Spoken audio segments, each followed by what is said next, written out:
This is a place to be for education about asexuality, all things asexual. I share my asexual life journey in order to help you in yours. If you haven't already subscribed, hit that great big subscribe button right here, right now. Please hit that bell icon so you get notified of every time I go live like now, post a new video. And don't forget, if you're new to this channel, I am asexual and I wrote this book called Asexual Perspectives, 47 Asexual Stories. They're real life stories, so grab a copy from Amazon, Barnes & Noble or Waterstones. Just type in Asexual Perspectives. If you're new to asexuality or the asexual spectrum, we just want to hear from real life asexuals what it's like to be asexual in real life context. This is a book for you. So, going on to tonight's episode then, can you be demisexual and demiromantic? So recently I had a friend who I've had quite a while, and she is most likely on the asexual spectrum. And it's quite interesting because she was having a conversation with me years ago about her son, and she thought her son was asexual, but it turns out that she is likely on the asexual spectrum as well. So that was quite interesting.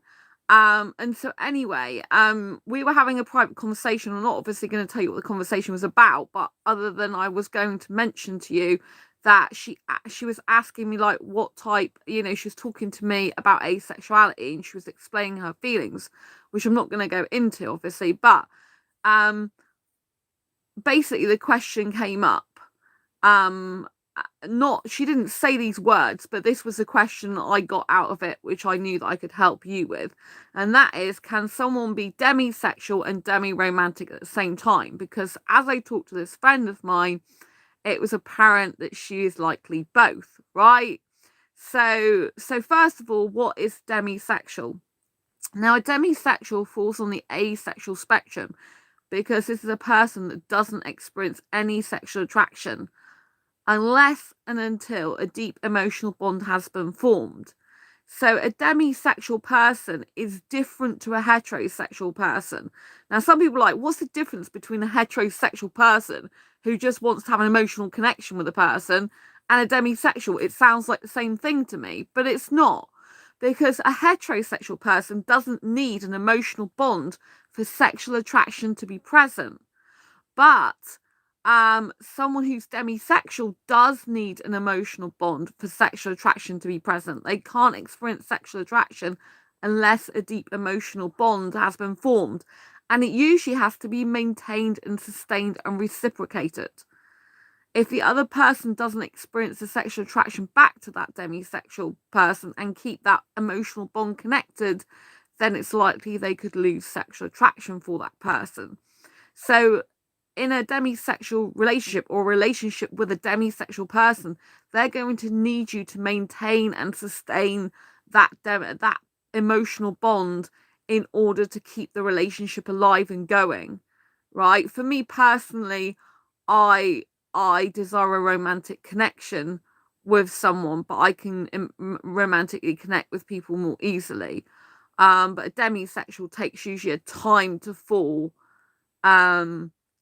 Can take time to fall in emotional attraction, if you like, with someone, can take a while. Like some demisexuals, they might only experience sexual attraction to one or two people in their life or a handful of people, so it might be really infrequently. It might just be one person their whole life that they end up spending the rest of their life with. So I think that's kind of special personally. I like what I'm going to come on to in a moment, a demiromantic, because like with demisexual, if for example they get a partner and they're one of those demisexuals that can't experience emotional connection with many people, when they find their special someone, it makes it even more special, because it's just kind of them on their own, unless they're polyamorous, obviously, because a monogamous relationship is kind of like they got that deep emotional connection with that person, and it's really, really special, and it's to be treasured, right? Because it's quite difficult to find asexuals that are similar. And if you find someone who you emotionally connect with and bond with, it's best to hold on to them and treat them as a precious gift, because that's what they are. They're a gift to you. You need to cherish that gift forever. And so moving on to demiromantic. What's a demiromantic person? A demiromantic person is on the aromantic part of the asexual spectrum, because we're talking about it in a context of asexuality here. Now, a demiromantic is part of the aromantic spectrum, and you could get aromantic sexuals and aromantic asexuals. So you've got an aromantic spectrum, if you like, within the sexual spectrum, within the asexual spectrum, because aromanticism in of itself is is a spectrum which can fit in with asexuality or someone who's sexual. But with asexuality, aromanticism is lacking romantic attraction, but the asexual part is lacking sexual attraction too. So someone who's demiromantic is part of the aromantic part of the asexual spectrum. And with demiromantic, they can only feel romantic attraction once a deep emotional bond has been formed. Otherwise, they don't experience it. And it could just be, again, a handful of people that they experience this with, or you could get demi-romantics who are actually a hyper-romantic, which makes things quite difficult for them. So I'm a hyper-romantic, but I'm not demi-romantic. So someone who's hyper-romantic, like me, is excessively romantic. So it means that I can form an emotional bond quite quickly. I can fall in love quite quickly. I can develop love feelings quite quickly. And it's very deep though. I can love someone really deeply quicker than the average person would, and I just want romance all the time and like to feel loved up all the time, and I love that even with myself, so hyper romantic is someone's excessively romantic. Now, I have known in the past 2 demi-romantic guys, both of whom told me they can only be attracted romantically to one person at one time, but they both are hyper romantic, so they both fell started having love feelings or romantic feelings for that person very quickly. So it's kind of weird, because you would have thought demi-romantic and hyper-romantic are the opposite of each other, because hyper-romanticism, like excessively romantic, but demi-romantic isn't romantic usually. They don't experience any romantic attraction until unless a deep emotional bond has been formed. But if they've got hyper-romanticism as well, that means that they can, they can, once they've emotionally connected with someone, and if they emotionally connect with that someone quite quickly, then they could have love feelings for that person very quickly.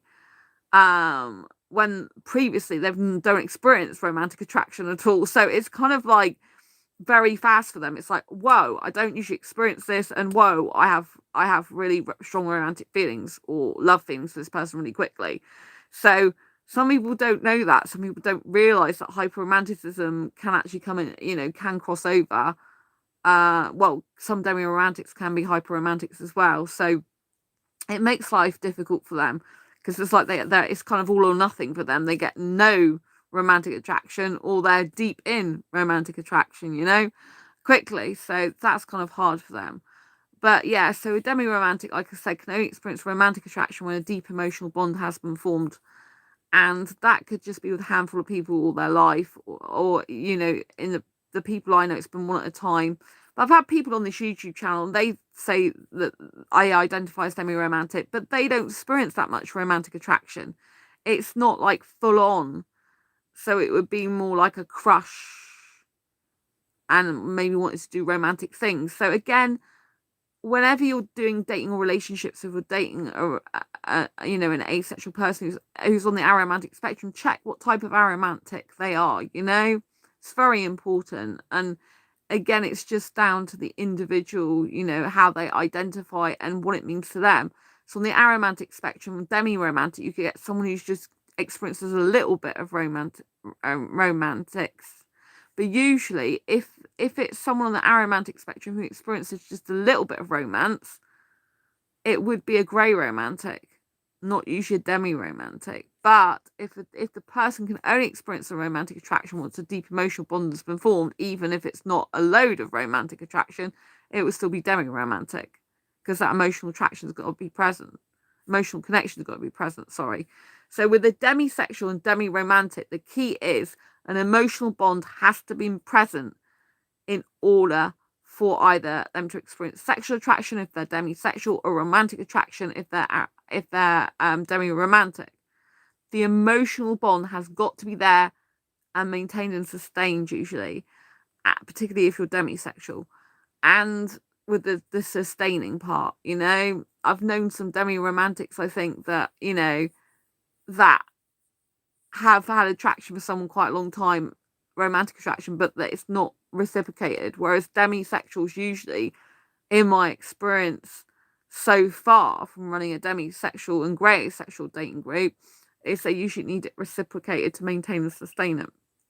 So the demisexual and demiromantic both rely on a deep emotional connection bond, and obviously, they're going to need in a relationship to be really bonded emotionally to that person for it to be healthy relationship for them, and for them to be in that peak state of their asexuality. So in terms of demisexual, they would be, in order to be sexually attracted to a person and keep the relationship healthy, they would need to maintain that close bond. And with a demiromantic person, again, they would need to foster that romantic. They would need to foster the emotional connection to keep the romance going, basically, and to feel good, So it's very important you understand they are two separate things, but you can experience both at the same time. You can be a demisexual, demiromantic, because, you might just experience sexual attraction only when a deep emotional bond has been formed, and that might be the same in terms of romance. You can only experience romantic attraction when a deep emotional bond has been formed. So you might be demiromantic first, so you experience a romantic attraction first, and then you go on to experiencing the sexual attraction afterwards when that emotional bond's gone even further. So do you understand what I mean? I hope this makes it clear for you, because I think that I might have been asked that in a comment before as well, So it's really important that, that you can be demiromantic and demisexual both at the same time, and with, like I said, they both need the emotional bond there. Now, if we're talking about heterosexual, going back to heterosexual, the heterosexuals do not need an emotional bond to feel sexual attraction. They feel it anyway. And asexuals have no choice in the matter if they're a demisexual or demiromantic. The emotional bond has to be present. A demisexual can't experience sexual attraction unless an emotional bond is present, whereas a heterosexual can. Right? A heterosexual's got a choice. They're choosing to just be with someone who they're emotionally connected to or not, because the sexual attraction is already present. And same with someone who's romantic. They might decide that they don't want a relationship with someone unless they've got an emotional bond with them, despite them feeling romance towards someone.